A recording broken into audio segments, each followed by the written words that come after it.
Gempa bumi mengguncang Kabupaten Cianjur, Jawa Barat. Gempa yang terjadi di Cianjur, Jawa Barat, guncang Cianjur siang tadi.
Setelah mendapati kabar gempa bumi yang mengguncang Kabupaten Cianjur, kami bergegas melakukan liputan menuju lokasi kejadian.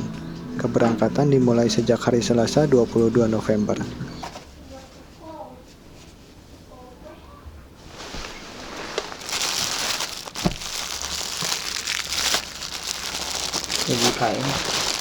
Ini masker medis. Apa yang bisa dibawa dulu. Di sana. Aduh, beberapa pakaian juga, guys.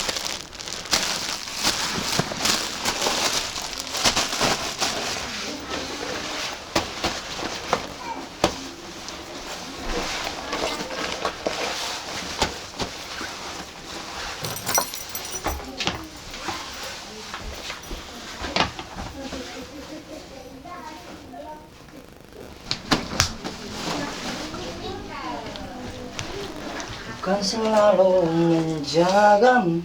Persiapan terakhir sebelum berangkat. Bos, sekian bismillah. Welcome. Semoga dimudahkan di perjalanan. Ya.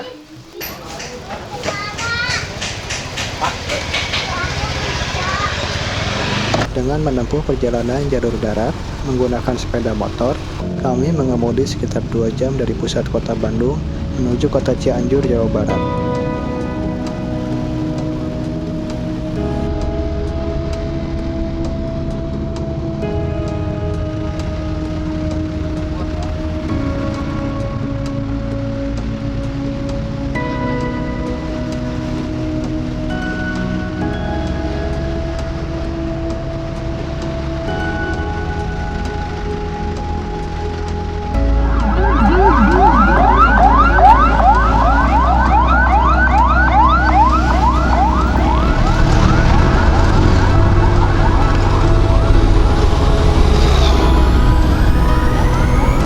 Di sepanjang perjalanan, kami menemukan beberapa persiapan bantuan operasional penanggulangan bencana menuju Cianjur.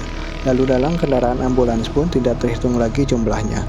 Lebih dari puluhan, baik yang masuk ataupun keluar dari kota Cianjur, menambah keyakinan kami bahwa bencana kali ini tidak main-main.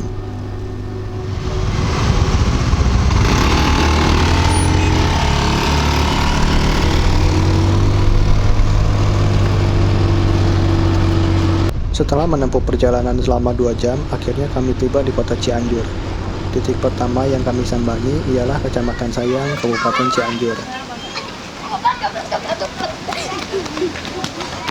Di sini kami bertemu keluarga Mulyadi yang tinggal di tempat ini. Patut kami syukuri masih berada dalam kondisi sehat walafiat bersama seluruh keluarga. Tabu 1-2 hiji. Oh, di DG sami sakit tabu sakit. Lumayan aya 20 detik. Ayahnya balik pilar di mana deketnya. Kalau di sini mah alhamdulillah teu aya naon, Pak. Kayak korban dia mah. Anak ibunya kan sakit. Mohon aya, mohon sakit. Di mah oleh jalan raya nya kotana hancur. Balik. Di sini kami sedikit berbincang tentang kronologis saat gempa terjadi. Beruntung juga tidak ada korban jiwa dan kerusakan bangunan secara signifikan yang dialami warga Kecamatan Sayang. Yang Pasar Anjur baru sampai daerah Pasir Hayam. Mungkin nanti ke lokasi yang terdampak bencana gempa bumi sebentar lagi sebelum matahari redup. Setelah beristirahat dan mengumpulkan informasi geografis kota Cianjur, kami memutuskan menyambangi lokasi gempa di Desa Cugenang, Kabupaten Cianjur. Lokasinya tidak begitu jauh, hanya perlu berkendara selama 15 menit. Hanya ada satu akses jalan yang masih dapat dilalui menuju Desa Cugenang, selain melewati daerah puncak yang dikabarkan sudah longsor berat. Sejak memasuki jalanan kecil, di sini kami mulai merasa bahwa gempa bumi yang terjadi tidak main-main. Puluhan bahkan ratusan rumah tinggal rusak berat kami jumpai di sini. Belum lagi lokasi lain di dalam gang sempit yang tidak dapat kami jangkau.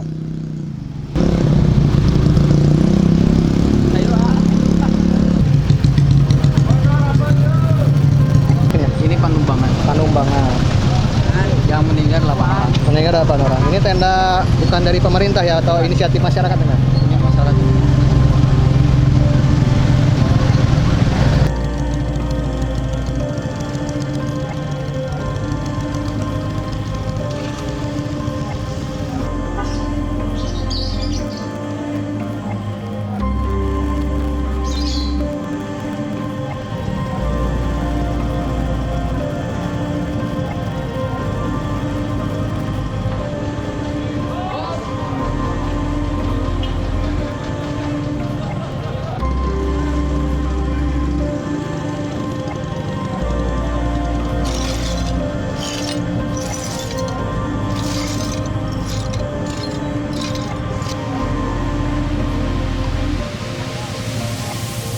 Hanya penuh sesak yang dapat kami gambarkan selama liputan di Desa Cugenang. Kami tidak ingin menggambarkan duka para korban di tenda pengungsian yang tentu masih terguncang secara mental setelah kehilangan keluarga dan tempat tinggal mereka.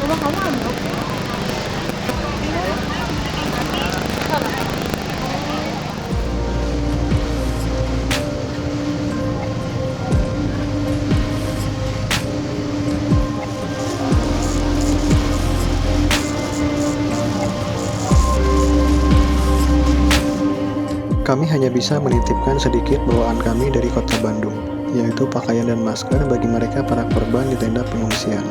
Tidak sedikit dari mereka pun turut berterima kasih atas bantuan yang telah kami berikan. Namun tidak sedikit dari mereka yang belum terbantu, mengeluhkan kebutuhan pakaian ganti, bahkan hingga pakaian dalam mereka yang belum didapatkan. Jelas semua tertuturkan dari mulut mereka para korban, karena mereka tidak mampu lagi menyelamatkan barang berharga dari rumah mereka yang sudah rata dengan tanah.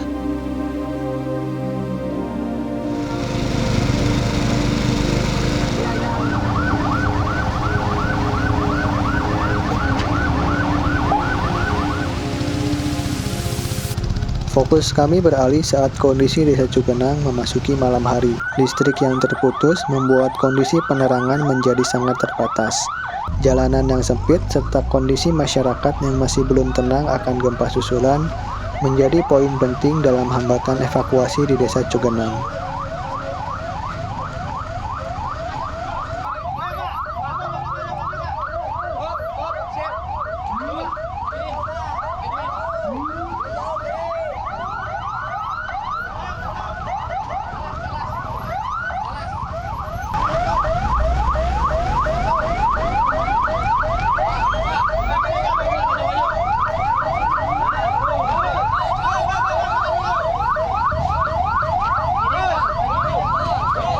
Karena segala keterbatasan dan kami tidak ingin menghambat evakuasi yang jelas sudah sangat sulit sejak awal, kami memutuskan untuk pulang dan beristirahat kembali dan melanjutkan liputan besok hari.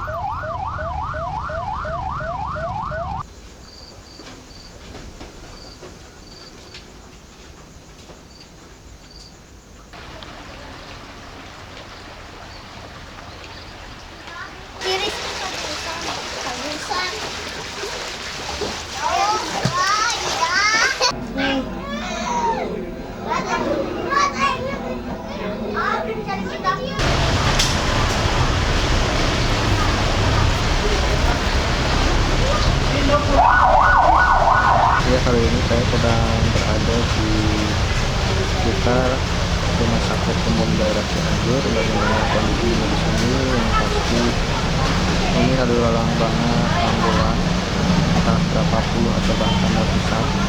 Kalau kondisinya masih crowded, bisa dibilang masih penuh sesak, semuanya dengan bidangnya masing-masing sedang bekerja sama untuk menangani seluruh aspek yang bisa diperbaiki saat ini, baik itu dari segi penanganan kesehatan ataupun rescue yang masih dilakukan dan lain sebagainya. Jadi nanti kita lanjut lagi liputannya, nanti kita masuk ke RSUD Cianjur melihat kondisi langsung dari penanganan kesehatan di RSUD Cianjur. Untuk tadi juga ada beberapa petinggi kenegaraan yang sudah hadir. Dari tadi kalau lihat tadi 14 aku melihat, kurang tahu kalau yang di dalam mungkin masih banyak lagi ya, karena tadi kalau di media udah ada Bapak Yusuf Kala dan yang lain-lain ya, pastinya udah banyak yang hadir juga. Oke, sekian dulu, nanti kita lanjut lagi. Saksikan channelnya sampai selesai. Hari ini Rabu 23 November, kami berada di RSUD Kota Cianjur, Jawa Barat. Rumah sakit yang menjadi rujukan pertama seluruh korban luka akibat gempa bumi Cianjur. Seluruh gedung rumah sakit sudah dikosongkan akibat gempa. Seluruh pasien kini mendapatkan perawatan di tenda darurat demi menjaga keselamatan jika terjadi gempa susulan yang dikabarkan sudah terjadi lebih dari 100 kali gempa susulan.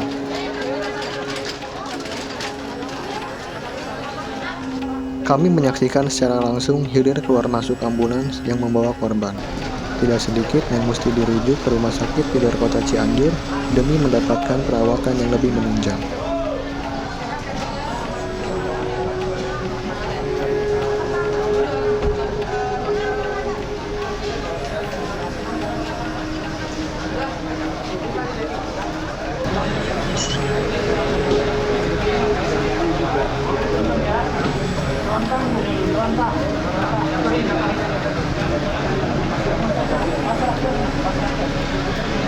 Beberapa dilarikan ke RS terdekat dari sini, yaitu Rumah Sakit di Bilangan Ciawi. Ratusan korban gempa yang tidak memandang usia terlihat dari kacamata kami. Namun yang lebih penting bagi kami adalah bagaimana nasib mereka para korban ke depannya. Kami sedikit berbincang dengan korban Ibu Sumiati yang tertimpa reruntuhan rumahnya sendiri. Ibu Sumiati mengalami bengkak di beberapa bagian. Beliau menuturkan sudah diperbolehkan pulang. Namun Ibu Sumiati bingung karena rumahnya porak-poranda akibat gempa. Ia dan anaknya kini hanya bisa kembali ke tenda darurat dan belum tahu akan kemana setelah situasi menenang. Ibu kena apanya? Bangunan rumah. Rumah udah nggak ada berarti. Terakhir dibawa ke sini hari apa? Dibawa ke sini hari apa? Kemarin. Baru tadi. Tapi udah boleh pulang nggak Pak? Oh boleh. Berarti dirawat di rumah aja gitu? Iya, di rumah. Yang terasanya apa gitu? Di sana juga banyak. Oh banyak. Ibu yang parahnya apa? Ini doang. Oh itu doang. Ini itu bengkak. Oh bengkak. Nggak ada yang sampai patah? Ya, tapi nggak patah mah bengkak. Kalau di sana ada yang meninggal tuh? Banyak. Banyak. Kalau rumah juga banyak ya pasti ya? Banyaknya 90% rumah semuanya rusak. Untuk kecamatan sana? Kampung sana. Kampung itu. Rata. Gue udah tahu kedepannya gimana belum? Kedepannya berarti mau gimana itu? Belum tahu ya? Paling pulang dulu ke sana juga ke posko berarti? Di tenda darurat dulu ya? Kalau bantuannya berarti belum dapat ke pribadi? Belum?